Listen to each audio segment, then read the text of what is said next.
Hello everybody, my name is Grace and today we're going to continue reading the book Who Was Henry Ford? Chapter 5 The Model T. When the Ford Motor Company debuted the Model A in 1903, the other derived automakers had been already selling cars. Ransom Oates built his early automobiles in the nation's first factory-built solely to produce cars. Henry Leland, who briefly worked with Henry, produced expensive cars during the Cadillac brand name. Henry used the power of advertising to convince Americans that his cheaper Model A was a better buy. As he wanted to do for so long, Henry had finally built and sold a car that was well made and simple to operate. Early ads called the car the most perfect machine on the market. The Model A sold well, and Henry soon moved his company to a bigger factory. He often walked along the mechanics, making sure that his plans followed exactly. If an argument erupted between the workers, he could easily calm everyone down. The employees at Ford Motor Company respected Henry as an inventor and a fair boss. Henry sometimes brought Edsel to the plant. The boy played outside as his father worked. At age 10, Edsel received a Model A as a gift. Michigan didn't require a driver's license then, since so few people had cars, and Edsel drove his mother to the store. In the winter, he thrilled his friends by towing the sleds down the snowy streets. Ford's competitors, Ransom Oates and Henry Leland, were just two of the men who competed with Henry Ford in the early days of automaking. In the first years of the 20th century, dozens of car companies were started. Many of them soon failed. Albert Pope built cars that ran on batteries, electric cars. However, they were slow and could not travel long distances. The brothers Francis and Freeland Stanley sold steam-powered cars. Although they were fast, their engines need to warm up at least 10 or 15 minutes. Gas engines started right away and could carry cars long distances. They became preferred power source for cars. By the 1920s, the Ford Motor Company's main competition was Chevrolet. Founded in 1911, it was part of a larger automaker, General Motors. For many years, Chevrolets were the second most popular cars sold in America, after Ford's. Although the Model A was cheaper than many other cars, Henry was convinced that he could build one that cost even less and easier to drive and to repair. The car had to be light, too. A lighter car could use a smaller engine to produce fast speeds. Ford once said, "Excess weight kills any self-propelled vehicle." Finally, in 1908, all Ford's ideas on the ideal automobile came together. That year, he created the Model T. The car was larger than the Model A. It sat higher above the road than most cars, so it could easily ride over bumps and made out of holes. Although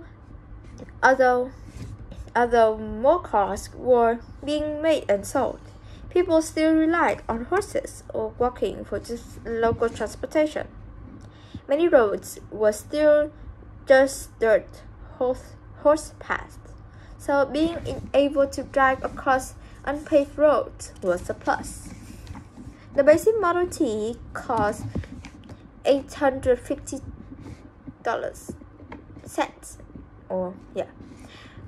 not much than the Model A, but the Model T was a better car. Henry soon decided that he would make and sell only the Model T. His ads promised drivers, not making a good salary, would be unable to own one. Later ads stressed the pleasure owners would get while driving the Model Ts. With the car, any driver could easily travel hundreds of miles a day. A car meant the freedom to travel, and Henry believed everyone should have that freedom. The success of Model T made Henry very rich. He moved his family back to Dearborn, where in 1914 he built a large home called Fairlane. Henry liked to relax there by watching birds and listening to Clara read aloud to him. Car culture. By building and selling affordable cars, Henry Ford not only offered people a freedom they had never before known, he also helped spur the growth of other industries tied to the car and life on the road. Other companies produced rubber to make tires, and refined and sold gasoline to run the cars. Car dealers sold the cars and repaired them when they are broken down. As tourists came waterside, people were now able to vacation places once visited by the wealthy, like national parks and seaside resorts. As road and highway system improved, roadside diners, convenience stores, gas stations, and motels sprung up to serve the increasing number of Americans on the move. City planning grew to include such necessary ideas as sidewalks and drive-through lanes for many businesses. The automobile changed how Americans lived. Henry Ford, as particularly his Model T, played a huge role for making it happen. Well, to entertain Edsel, now 21, the house has its own bowling alley and golf course. Edsel had finished high school several years before, but instead of going to college, he worked at the Ford Motor Company to learn the family business. He also had a talent for drawing. He liked designing possible models of Ford cars. As he sold more Model Ts and made more money, Henry considered him as a simple person. He wasn't very concerned with his growing fortune. Workers report seeing him take a crumpled piece of paper out of his pocket to discover there was a check for $68,000. Henry had stuffed it and forgotten all about it. To Ford, making money didn't make a person successful. As he later worked, to do for the world more than the world does for you, that is success. During the 1910s, Henry and his staff came up with new ways to make cars faster and cheaper at another new factory called Highland Park. The main building at the Highland Park was 4 stories tall and almost as big as the football field. Henry wanted to speed up production even more. As he later explained, we began taking the work to the men instead of the men to the work. This means that instead of having the workers walk around the factory to finish each detail of building a car, the car itself moved throughout the factory. A chain moved like a conveyor belt to pull parts from one area to the factory to another. Workers did the same task over and over, such as adding a bolt to a part as it moved along. This process of moving parts through the plant and having workers continually do the same job was called assembly line. And it greatly reduced the time it took to make a car. Ford workers used to take about 12 hours to make on the assembly line. 12 hours to make one chassis, the main body of the car, on the assembly line. The same job took just 90 minutes. Ford's new method was called the mass production. One newspaper called it an industrial marvel. Ford produced more than 65,000 Model Ts in 1912, and other U.S. auto companies combined made fewer cars than Ford. Chances were good that any car you spotted on the road was a Ford. All of them were painted black because black paint dried faster than other colors.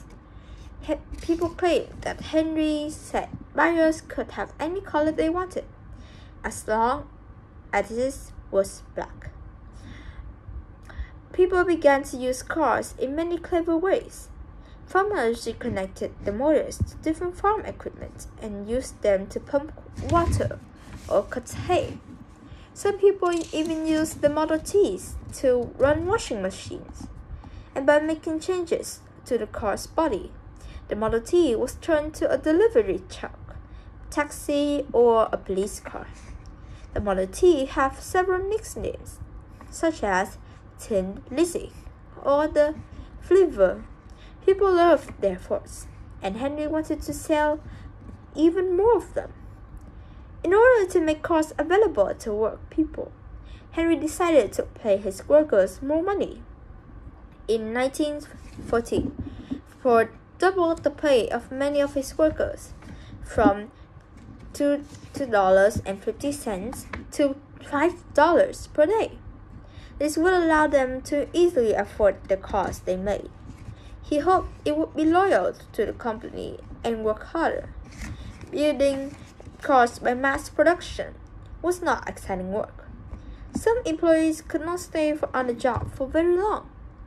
Henry needed them at his factories and eager to work, and higher pay kept them there. He also believed that he had a duty to share some of the vast profits he was making from his cars. To many Americans, the $5 workday and the affordability of his car made Ford a hero. So that's all chapter 5, and I will see you on chapter 6. Bye bye.